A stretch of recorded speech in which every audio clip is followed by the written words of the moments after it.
Good morning sa ating lahat.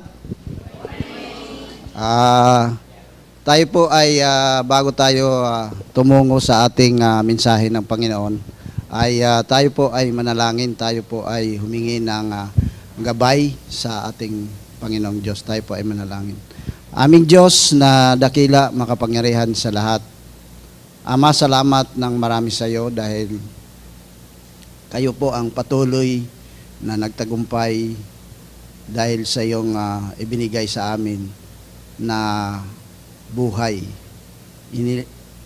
Ibinigay mo ito para sa amin upang kami ay magkaroon ng panibagong buhay na tatahakin. Sa umagang ito, Panginoon, narito po ang inyong lingkod na gagamitin at ang salita mo, Panginoon, ang siyang patuloy na magkaroon ng kapangyarihan upang maunawaan ng marami ang salita mo, Panginoon. Salamat ng marami sa iyo, sa iyong ibinigay na karunungan ng bawat isa, lalo na sa umagang ito na iyong ginamit ang inyong lingkod upang ihayag ang salita mo, Panginoon. Kaya po, maraming salamat. Ito po ang aming samot dalangin. Amen. Okay, tayo po ay nasa bahagi ng salita ng Panginoon na ating pagsalusaluhan. Bago po ako magdako sa ating mensahe, ay may yung gawain natin sa linggo ay oras natin po ay alas 4. So, yun po yung gawain natin sa Sunday para baka mamaya dumating kayo ay alas 9, wala na po kayong aabutan.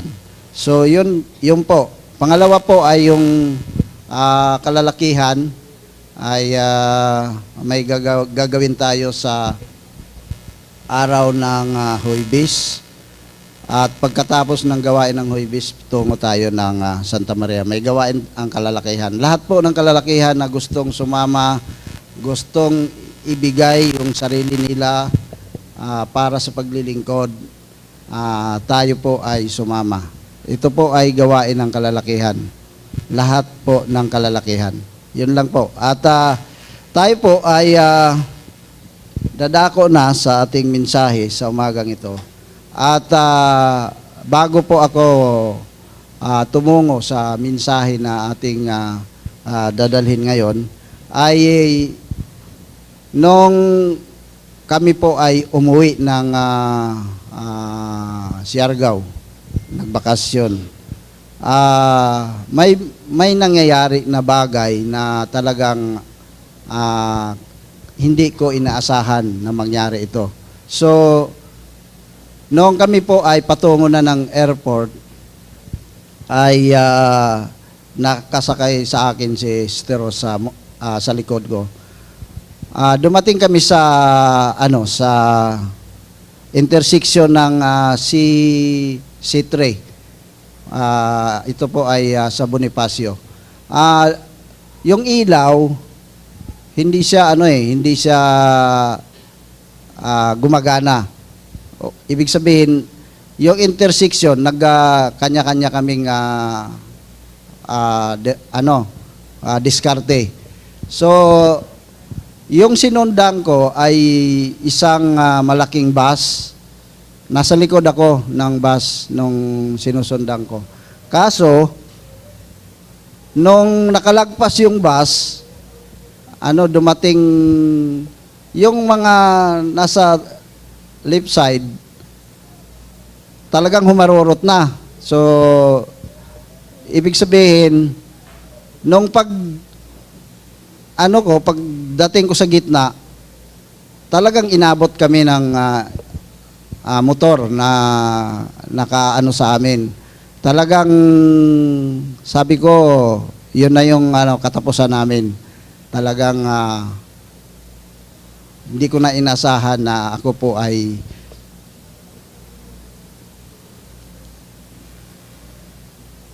nandito pa sa inyong harapan.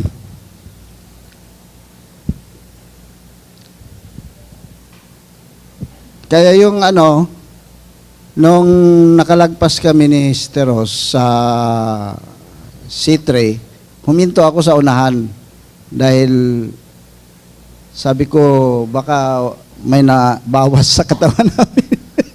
Pero nakatayo pa ako doon sa unahan. So, tiningnan ko yung motor namin. Yung sa cambio, nabali yung yung yung apakan. Bumalik na dito sa likuran. So, katunayan talagang tinamaan kami ng motor. So, ang ko po ay napakabuti ng Diyos sa bawat isa sa atin dahil talagang ibinigay niya yung pag-iingat sa oras na yon. So, ligtas kami sa pagkakataon na yon. At hindi pa lang doon nagtatapos. Pagdating namin sa eroplano, nakasakay na kami, nakaupo kami, nag-aantay na paalis na. So, tumakbo na ng siguro mga hanggang labas nito. Ganon ang na tinakbo ng eroplano. So pagdating doon sa sabi ko ba't ang tagal hindi pa nakaalis? Mga siguro mga 10 minutes na hindi na, tapos nag-announce na yung piloto na antayin daw namin yung announcement ng ground, yung nagpapalipad kasi may konting problema. Sabi ko, ito na naman, parang hindi na naman kami makakauwi talaga. Talagang may hadlang.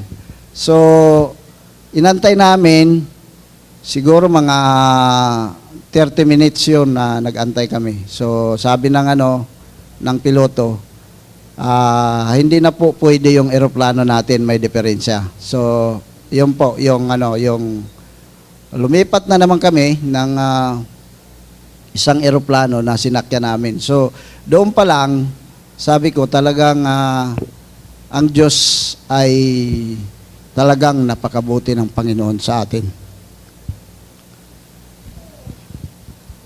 At hindi po doon nagtatapos yung kwento. Mayroon pang kasunod. Nung pauwi na kami,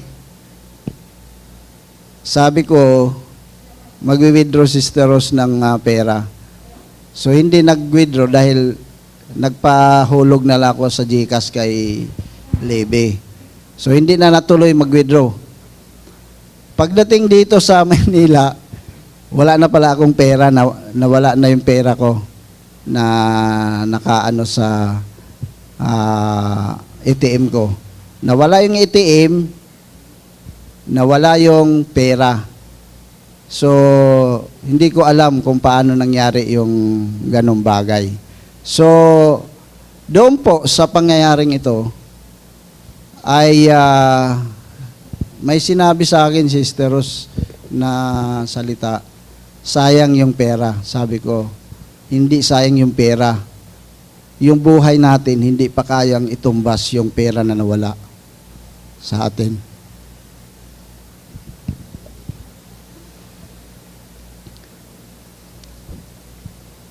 Kaya nga, sa umagang ito, ako po ay lubos na nagpasalamat sa Panginoon na bawat pangyayari sa buhay natin ay may purpose. Bawat dumating sa buhay natin ay may aral na ibinigay sa atin. Sa umagang ito, narito po ako sa inyong harapan na nakatayo na tinanggap ang pagpapala ng ating Panginoon. So, dako tayo sa ating mensahe. Sa buhay natin, saan natin pwedeng ikumpara ang buhay natin bilang mga Kristiyano? Dahil tayo po ay, sabi nga kanina sa kanta, tayo po ay tumatakbo. Tumatakbo tayong lahat. Hindi lamang ako, lahat tayo. So, saan natin pwedeng ikumpara ang buhay natin ngayon? So, sa buhay na kung saan pwede nating sabihin, naririnig natin ito sa isang announcer o ano ng TV host na si Kim Atienza, sabi nga niya, weather lang. So ang panahon ay hindi pare-pareha.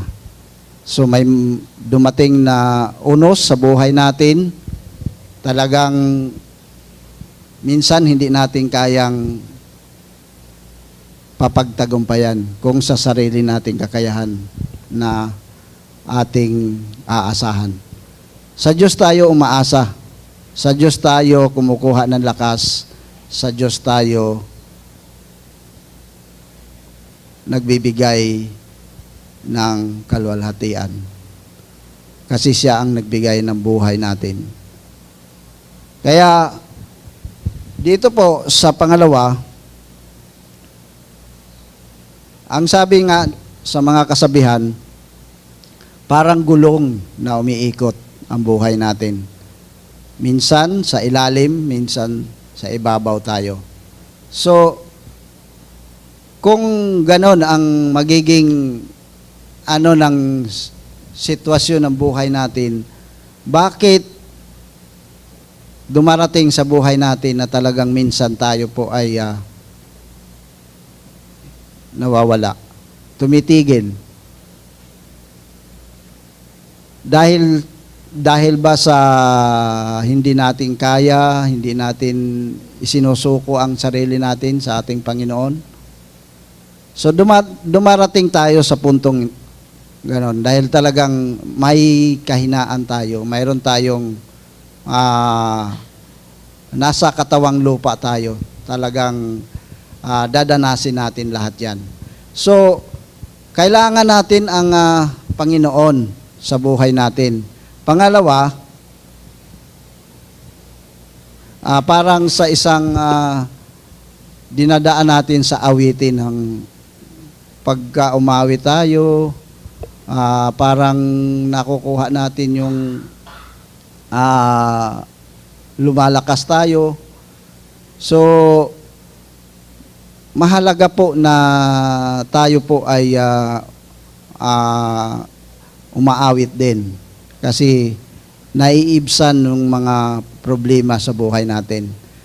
So, dahil ba sa pag-awit, nawawala yung natin yung parang problema, pagsubok na kung saan tayo ay dinadaan natin sa awitin na kung saan maibibigay natin yung, parang inihinga natin yung sa loobin natin sa ating Panginoon.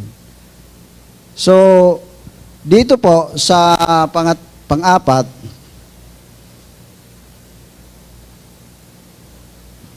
sa araw-araw ng ating buhay, tayo po ay araw-araw tayong lumalaban sa ating Panginoon. Sa buhay na kung saan narito tayo sa magulong sanlibutan.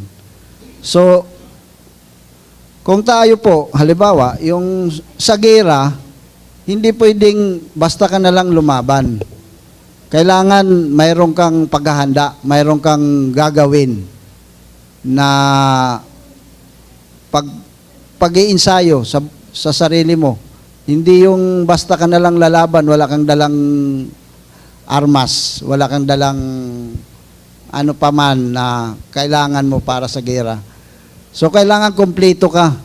Mayroon kang helmet, mayroon kang lahat ng bagay na para lumaban sa gera. Kailangan kumpleto ka. May bala, may armas, lahat yan kailangan mo.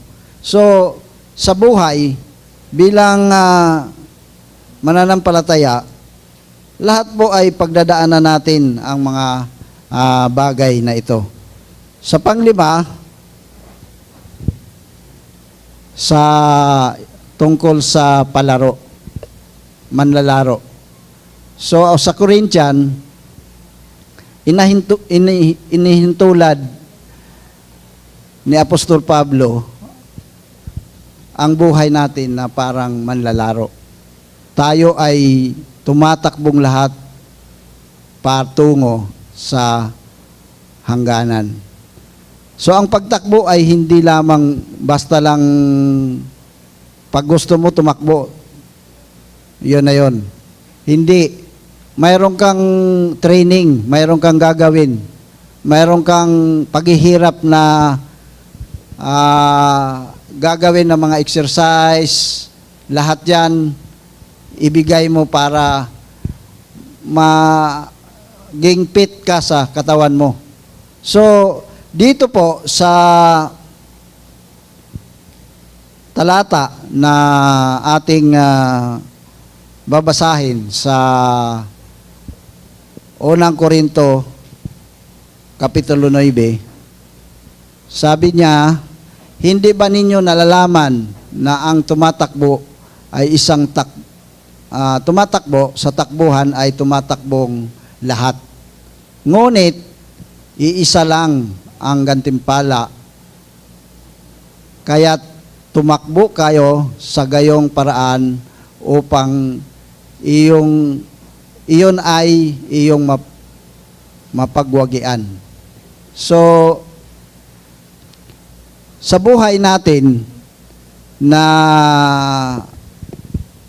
nandun tayo sa labanan, dumating sa punto na tayo ay nadapa, kailangan tumayo ka. Kailangan magpatuloy ka. Kasi nga, kung tumigil ka, paano mo makuha ang gantimpala na ibibigay sa atin ng Panginoon? Parang tumatakbo ka na ang isipan mo ay champion ka. Hindi ka yung parang lugian lagi. Wag nating isipin yung mga bagay na mayroong mga tao na nagbibigay sa iyo ng distraction ba? Kasi nga nandito tayo sa mundo na talagang puno ng mayroong mga naiinggit, mayroong ayaw kang maging lingkod ng Diyos. Kumbaga, gagawa sila ng paraan yung dyablo para hindi ka magpatuloy. So sa buhay natin, sabi nga, kailangan lagi tayong yung i-focus natin na tayo lagi ang champion sa pagtakbo. Hindi yung lugian ka lagi. So, sa pangalawa, sa letter A, sa may mga manlalaro na hindi ibinigay ng todo o seryoso sa kanilang paglalaro. So, ganon ka dapat na maging ang kaisipan mo. Kailangan, yung iba kasi parang gusto lang tumakbo para lang makasali sa takbuhan. Ganon din sa Kristiyano. Mayroong tumatakbo, mayroong sumasama, pero ayaw ng obligasyon. Di ba? Ayaw mag-commit, ayaw i-commit yung sarili nila para ibigay, maglingkod sa ating Panginoon. Ganon din sa manlalaro. Parang gusto lang makita na nandoon, kasali siya. Ayaw niyang ibigay yung sarili niya ng todo-todo. Talagang parang nakikiusyoso lang siya. Di ba? So, sa letter B, tumakbo ka ng bigay todo, takbong magnanakaw, hindi takbong pogi. Sinong tumatakbo na ginagamit yung pagiging pogi niya? Kapugian niya? Si Erning daw. So, talagang Kailangan, kung ibuhis mo yung buhay mo para gawin yung isang bagay na gusto mong manalo ka, ibigay mo na. Huwag mo nang magduda ka pa. Huwag ka nang magdalawang isip pa. So, ibigay natin dahil ito po yung isang dapat nating gawin sa paglilingkod sa ating Panginoon. Sa pangalawa ay pakiano ng talata sa sa Mateo 10:22. Dito po, sabi nga dito, at kapupuutan kayo ng lahat dahil sa aking pangalan. So maraming tao na talagang kapag ginamit mo ang salita ng Panginoon ay sabihin sa iyo, nagbanal-banala naman to. Sabihin ka agad ng ganon. Tapos, mayroon pang, ano bang mayroon sa iyo at mayroon din sa akin? Di ba? Ikinukumpara ka agad yung, nagbahagi ka lang, pero inunahan ka na kaagad. Pare-pareha lang tayo. O, di ba? Minsan ganon. Pero ang sabi ng Panginoon, ngunit kung magtiis ka hanggang sa wakas, tatanggapin mo ang gantimpala ng Panginoon, yung kaligtasan. So, napakahalaga po na ibigay natin yung sarili natin sa Panginoon. Bagamat mayroong talagang obstacle na nangyayari sa buhay natin, yung mga pagsubok na yan ay gawa ng kalaban lang yan para tumigil ka, para manghina ka. So, dito po sa dako tayo sa 25, ang sabi niya, ang bawat nakikipaglaban sa mga palaro ay nagpipigil sa sarili sa lahat ng bagay. So, paano tayo magpigil?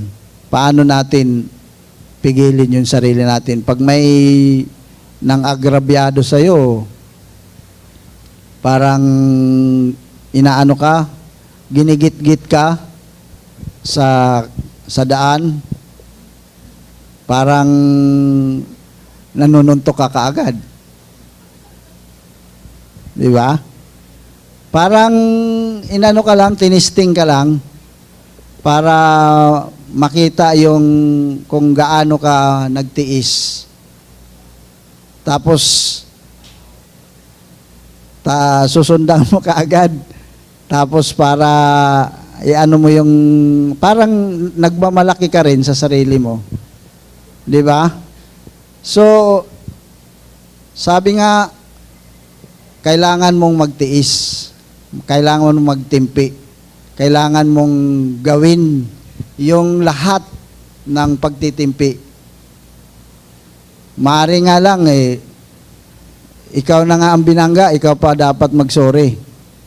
Sabi nga ni brother, kung ayaw ko nang mag-elder. Kasi ikaw na binangga, ikaw pa nag-sorry. Sabi ko, yung ganong sitwasyon, kasi nakikita mo yung sitwasyon ng tao na nakabangga sa'yo, pareha lang kayo na nagtatrabaho, naghahanap buhay. So, hindi naman niya maaring sinadya na gawin sa'yo yan. Kaya nga, nagsorry siya. Nagsorry din ako na sabi ko, mahirap talaga na makipagsabay sa takbo ng sanlibutan. So, yun kailangan natin, yung pagtitiis. Sabi nga dito sa letter A, sa focus natin yung prize na kailangan natin makuha. Kailangan natin mag-champion lagi. So, kung tayo ay magpatalo sa gawa ng dyablo sa buhay natin, talagang titigil tayo. Talagang hihinto tayo. Kasi nga, hindi natin nakayanan yung ginawa ng dyablo para sa atin. So, kailangan natin i-focus natin ang paningin natin sa Diyos. Huwag sa ating mga kapwa mananampalataya. Kasi sila tao lang din. Tao na nagkakasala. Maaring ginamit din sila ng dyablo para ikaw ay madapa. So huwag mong tingnan kung ano man yung ginawa sa iyo. Dahil ito po ay paraan ng dyablo para sirain ang relasyon natin sa Kanya. Para tumigil, para huminto. At ito po ay paraan ng dyablo sa atin. Sabi nga dito, kung ang atleta ay kung ang atleta ay nagtitraining at ibinibigay ng todo sa laro ay makatanggap ng pansamantalang parangal. Alam mo po, yung sa laro lang ng mga laro sa kalye, naranasan ko yung nakikipagbalyahan talaga sa laro. Kasi nga, gusto mong manalo. Pero ang premyo nun, tubig lang. Di ba? Yung makainom ka lang ng malamig, ice tubig, naranasan ko yon dahil talagang sa sobrang kulit ko na dumating sa punto na pinarusahan ako ng tatay ko sa pagkabitay sa sako dahil sa sobrang kulit ko sa paglalaro sa basketball dati. Kasama ko yan, si Brother Ede. Yan po ay magaling naman lalaro, si Brother Ede. Siya kasi ang talagang kasama ko sa paglaki habang kami ay nag-aaral. Kaya sabi ko nga, kahit na maliit na gantimpala, talagang sinisikap mo na manalo ka para makainom lang ng malamig na tubig. Di ba? So, sa Diyos, hindi ganyan na ibinibigay sa atin. Buhay na walang hanggan. Pero hindi natin ibinibigay yung sarili natin para makamtan yung gantimpala na yan. Di ba? Talagang nag-aatubilin pa tayo, nag-aalangan pa tayo na ibigay yung sarili natin. Di ba? So, sa letter B, yung ibang atleta, konti-konti lang ang basta makalaro lang. O, di ba? Yung kumbaga makita nga lang na nakikipaglaro ka lang. Hindi talaga nakikipaglaro na gustong manalo. Di ba? Yung consolation prize lang talagang inaano mo na maliit lang na bagay yun. Ano lang yun? Makakain ka lang ng premyo na ano yon. Maraming premyo ang ibinibigay sa atin. Minsan, nagpupustahan tayo para manalo. Di ba? Pera. Naalala ko tuloy yung lakad na.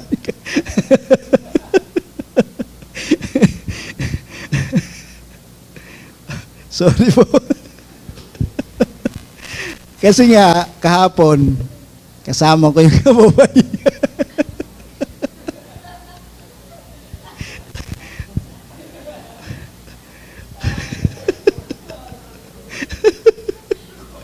Alam mo,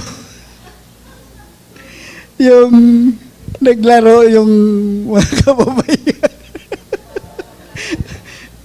Piso-piso daw. biro, biro mo yan. Maliit lang na bagay, pero mali yon. Mali talaga. Maliit na bagay, pero mali talaga. Bakit? Nagpustahan sila. Huwag natin gawin yan. Mga kapatid. Alam, sabi nga nila, nagkakatuwaan lang daw. Yan lang daw yung banding nila. Kasi nga, yun lang yung magkakasama sila mga kababaihan. So, mali pa rin. Talagang wala kang ano doon, lusot. Hindi mo pwedeng ipangangatwera na banding lang yun.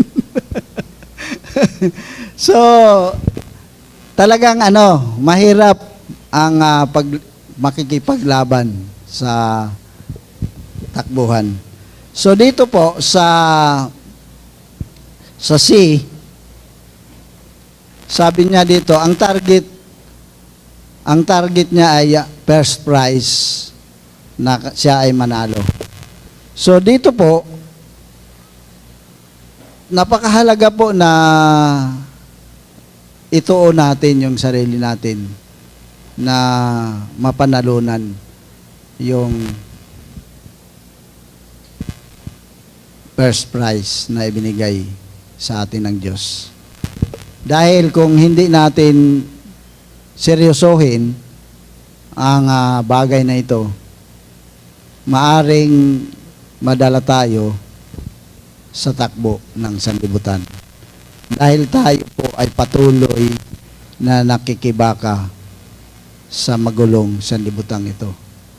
So, dito po sa pangatlo,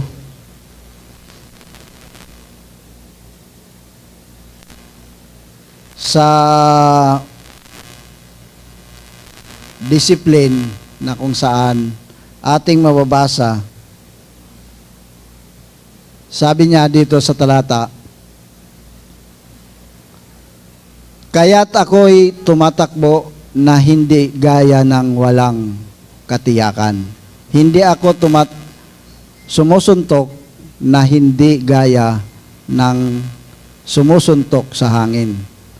Ngunit, sinusupil ko ang aking katawan at ginagawa itong alipin upang mapagtapos ang pangangaral.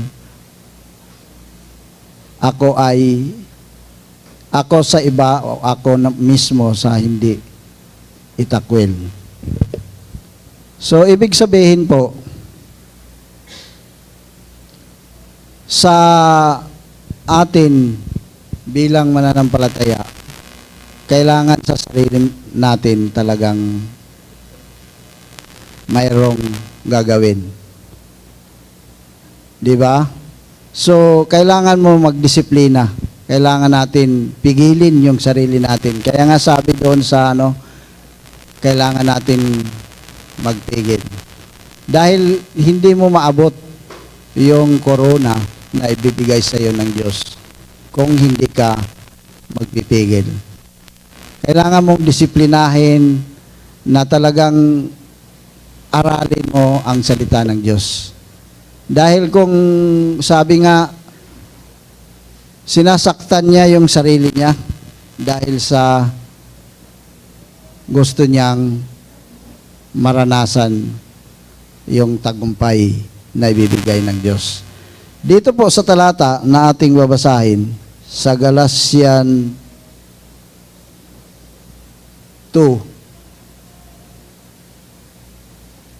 Hindi, sa Galatian 2:2.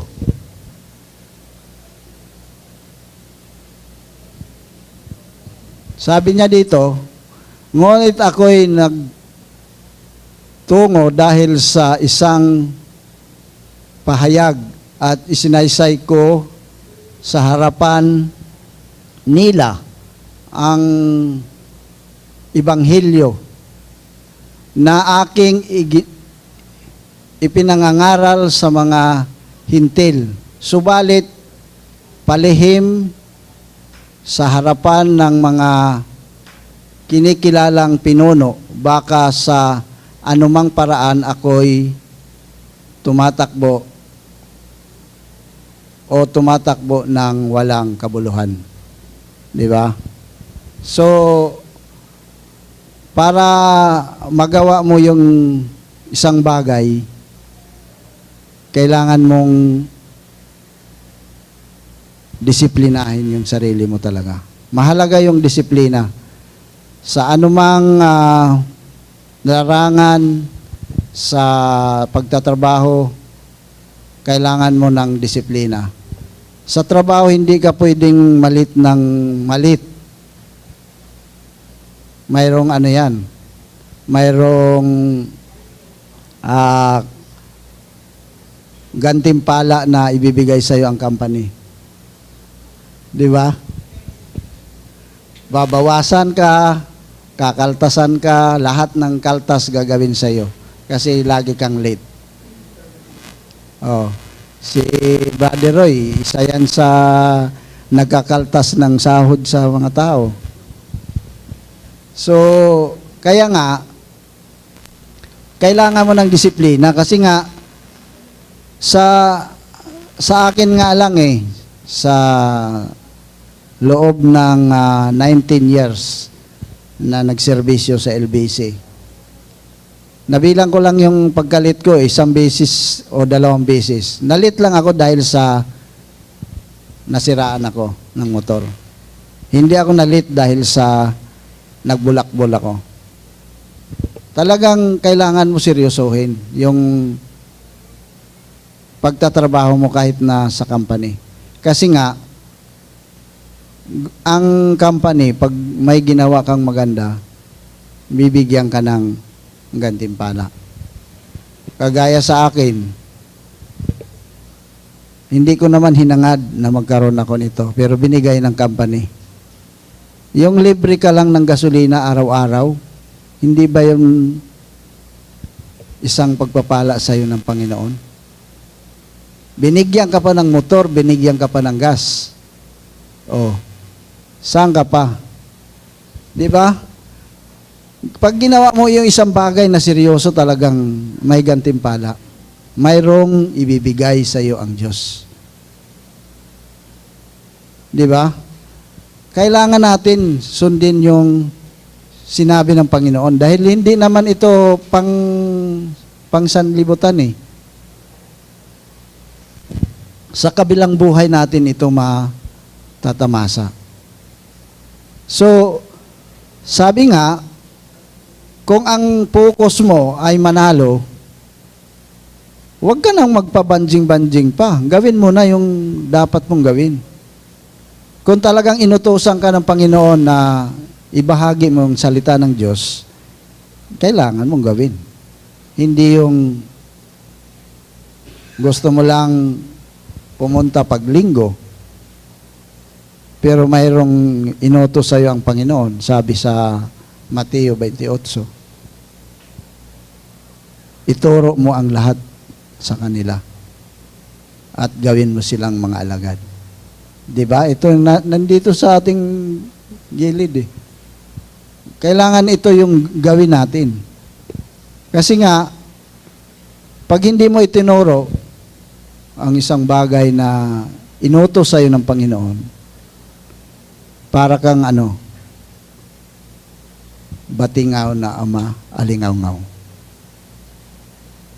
Walang impact ang buhay. So, ibigay na natin ang todo. Dito po sa sinasabi niyang gagamitan ko na ng salamin talaga.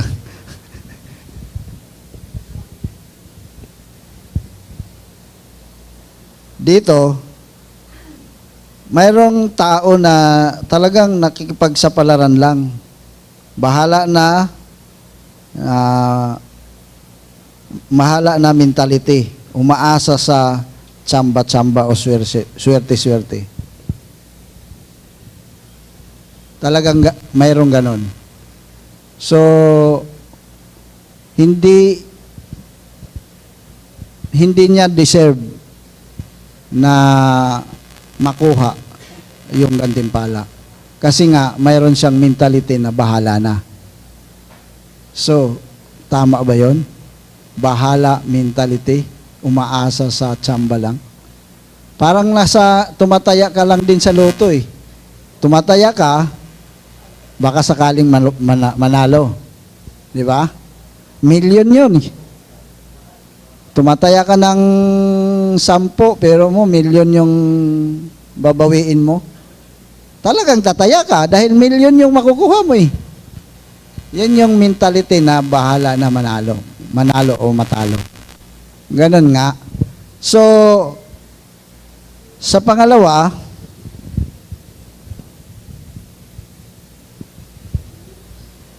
sumusuntok sa hangin. Pwede na mentality. Basta sumuntok kahit hindi tumatama, basta nag-effort lang siya. Yun nga yung yung parang hindi mo pinahalagahan lagi yung ginagawa mo. Kailangan mo pahalagahan dahil ang nagbigay sa iyo yung makapangyarihang Diyos eh. Hindi naman yung katabi mo eh. Ang Diyos na makapangyarihan sa lahat. Siya ang nagbigay sa atin ng lahat ng ito. Bakit mo iisipin yung bahala na mentality? Isigurado mo na kung talagang gusto mong marating yung gantimpala ng Diyos sa buhay natin.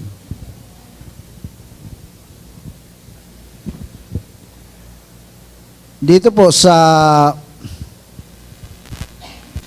letter C,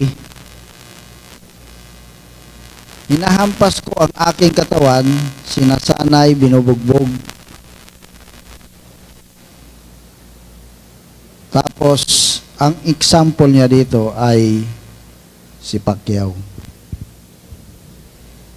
Paano naabot ni Pacquiao yung kanyang katanyagan ngayon? Sa tingin nyo, madali yung ginawa niya? Kung makikita nyo yung training niya panoorin nyo sa YouTube, sa kanyang mga training, talagang halos duguan na yung halos, yung pawis niya pag tumulo, parang yung, kumbaga yung lahat na ng katas ng katawan niya nailabas na sa sobrang hirap ng pagtitraining. So yung 8 division na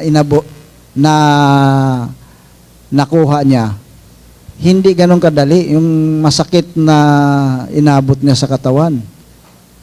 Yung warak-warak na yung mukha, talagang lumalaban pa rin. So, tingnan natin yung mga tao na nagtagumpay, kung ano yung sakripisyo na ginawa nila. Sa sandaling sila ay lumaban, sandali lang matapos yun eh. Pero yung training mas mahaba pa. Buwan ang inabot pag nag-training. Hindi yung 1 oras lang, lalabang ka na. Hindi ka magtatagumpay nun. Kasi nga, kailangan ng resistensya. Kasi pag dumating sa iyo yung suntok na parang bagyo, kailangan lalabanan mo yun. Kasi nga, labanan sa suntok yan. So, wag kang sumuntok na parang sumusuntok ka lang sa hangin. Kasi nga, mapapagod ka lang, mauubusan ka ng hininga, mauubusan ka ng hangin, talagang madadapa ka pag tinamaan ka. Kasi nga, napagod ka na, tinamaan ka ng kalaban, bagsak ka ngayon. So, ang kalaban ay maraming ginagawang paraan para lang mapatumba ka. Si Satanas maraming ginagamit talagang kapatid mo, kapamilya mo, asawa mo, lahat yan ginagamit para mawala ka sa kanyang harapan. So, kailangan mong gawin yung mga bagay na kung saan kailangan mong disiplinahin para maabot ang mga ito. Ang sabi po sa Hebreo 12,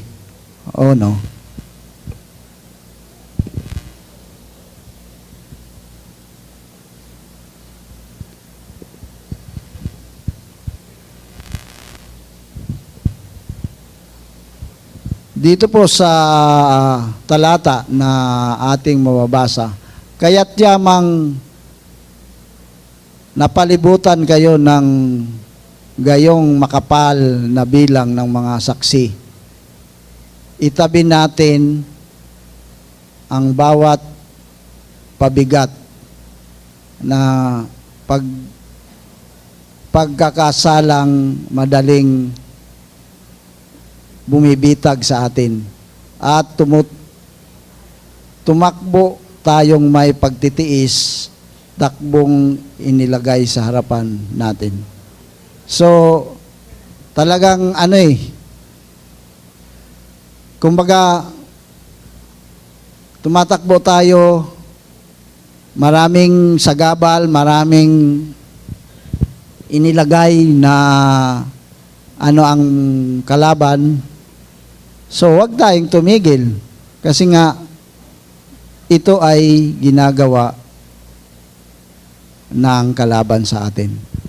So, ito po ay maging isang hamon sa bawat isa sa atin sa umagang ito.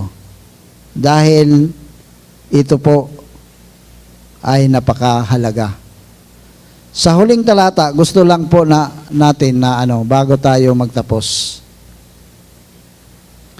Sa Romans 8:13, 13 yan.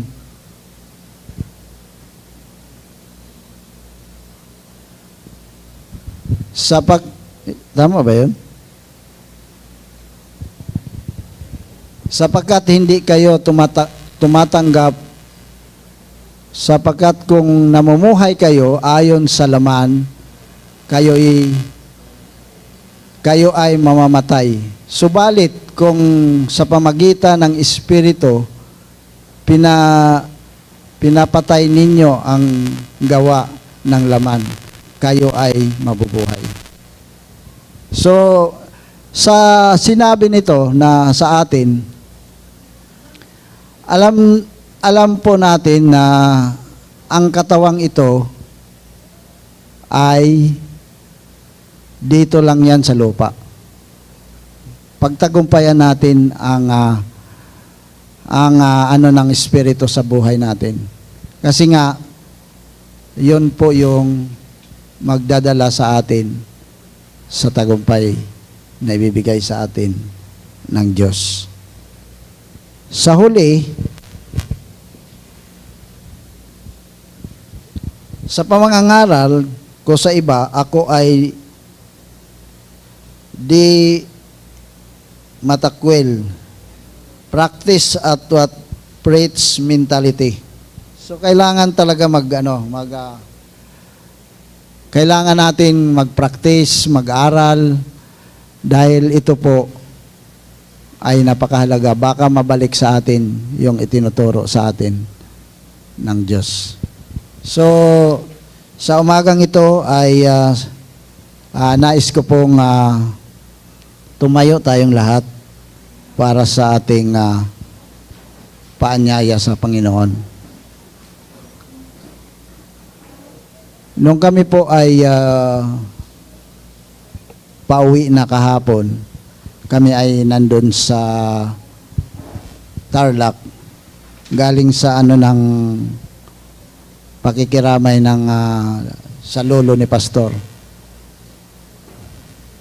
kami po ay nagtatalo dahil sa hindi ko alam kung saan kami pupunta.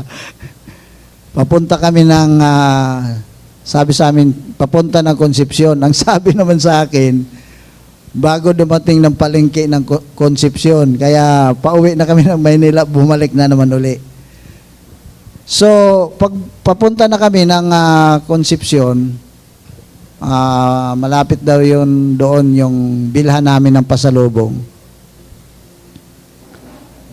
So, nalulungkot ako na madaanan namin yung isang aksidente na hindi namin inaasahan. Yung dalawang bata na walang malay, siguro nasa edad ano lang yon, edad 7 or 12 yung isa. Dalawa kasi sila eh. Yung isa talagang patay na nadaanan namin.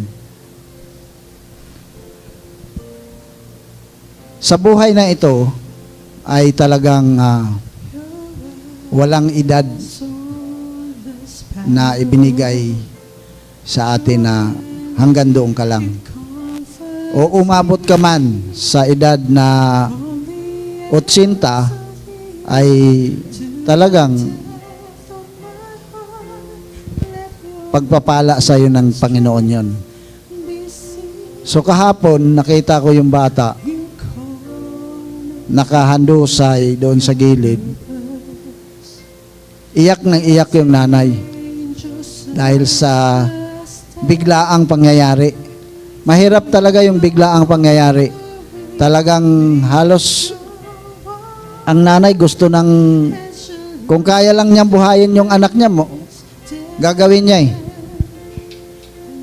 Kasi duguan na yung anak niya, wala nang malay, wala na. Talagang, nung pabalik kami, nakita ko, tinabunan na lang. Talagang patay na siya. So sa buhay na ito na kung saan, kung sino man sa atin na hindi pa tinatanggap ang ating Panginoon, mga kabataan, kahit hindi kabataan, na hindi pa tinatanggap ang ating Panginoon, huwag niyong antayin na dumating sa punto na doon sa pangyayari na aming nadaanan kahapon. Ang buhay ay talagang walang maikli, walang mahaba na kung saan kaya mong pigilin. Ang Diyos lang po ang may karapatan na magpigil kung hanggang saan lang tayo. Kaya nga, sa umagang ito, kung ikaw kapatid ay hindi mo pa tinatanggap ang ating Panginoon, huwag mong ikahiya na tanggapin ang Panginoon sa harapan. Dahil ang Diyos na yung tinanggap ay makapangyarihan. Kayang baguhin ang buhay mo ngayon. Sa sandaling ibinigay mo ang iyong buhay, ang Diyos po ay bukas na ikaw ay tanggapin para sa panibagong buhay mo. Sa bagong tatahakin mo ngayon. So, sa oras na ito, sabi nga, ang buhay ay isang laban ng lahat. Kailangan nating pagtagumpayan ito. Kailangan yung kaisipan natin laging doon sa positive na bagay. Gawin mo ang lahat para sa Panginoon kasi ito po yung nais ng Diyos para sa atin. Kailangan natin mapagtagumpayan. Kailangan natin i-focus yung sarili natin sa paglilingkod sa ating Panginoon. kailangan natin makita kung ano yung goal na gusto mong maabot.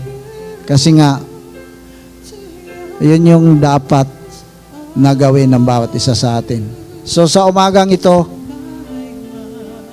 patuloy na nanawagan ang ating Panginoon na tanggapin ang kaligtasan na inaalok sa inyo. Dahil bukas po ang harapan para sa ating lahat. Walang pinipili ang Diyos. Kaya nga, habang may lakas ka, ibigay mo na yung sarili mo para sa Kanya. Dahil ito po ay isang pribilehiyo na walang sino mang makapagbigay nito sa atin. Ang Diyos lamang po ang magbibigay sa atin ito. So tayo po ay sa aking pagpanalangin ay kung sino man ang gustong lumapit ay bukas po ang harapan. Tayo po ay manalangin, tayo po ay magpasalamat sa ating Panginoon. Aming Diyos na dakila, Lord, salamat ng marami sa iyo. Dahil alam namin na napakahalaga ng ginawa mo sa amin. Dahil iniligtas mo kami sa tiyak na kapamakan. Salamat, Panginoon, dahil ang mentality na maging champion kami, Panginoon, lagi sa buhay, ay nawa patuloy naming i-apply ito sa aming pang-araw-araw na buhay. Tunay na napakahalaga, Panginoon, ng salita mo sa amin. Dahil ang labanang ito sa magulong sanlibutan ay patuloy na ipinaglalaban namin dahil maraming inaalok ang sanlibutan. Lord, tulungan mo kami na maging malakas, matatag, dahil alam namin na hindi namin kaya ang mga bagay na ito sa pagsubok sa buhay namin. Kayo lamang, Panginoon, ang may kakayahan na magbigay nito sa amin. Ang karunungan, ang kalakasan, ang katagumpayan. Pagpalain mo ang iglesyang ito, pagpalain mo ang lahat ng nakapakinig ng mga salita mo, Panginoon. Tanggapin nila ang pagpapala ng walang silid na kalalagyan sa kanilang buhay. Ito po ang aming samot dalangin na may pagpasalamat sa iyong dakilang pangalan na si Kristo Jesus. Amen.